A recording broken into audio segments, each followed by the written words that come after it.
Avant, la construction en bois était réservée à la cabane au fond du jardin. Désormais, c'est la maison tout entière qui est faite dans ce matériau noble.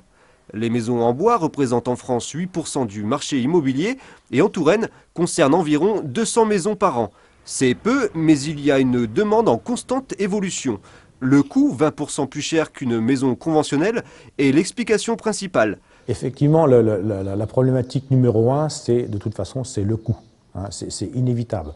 Et puis bon, il faut quand même savoir aussi que les autres filières de construction, hein, qui est la pierre, le parpaing et la brique, eux aussi savent faire des choses avec des façons de faire différentes, mais finalement, ils savent faire aussi. Donc aujourd'hui, la majorité des constructions en France se font en parpaing ou en brique.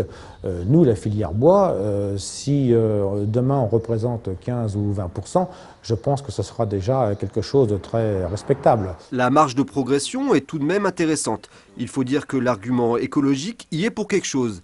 Mais l'argument économique pèse aussi dans la balance. À moyen terme, l'efficacité thermique et l'isolation permettent des économies très intéressantes sur les dépenses énergétiques. En France, c'est 2000 à 2500 euros an.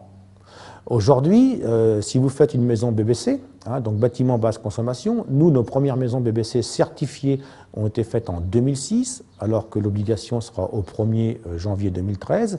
Une maison BBC dépense 57 kWh d'énergie an. Alors, pour vivre dans une maison en ossature bois, aujourd'hui, moi, qui fait 150 mètres carrés, je dépense 650 euros an d'énergie.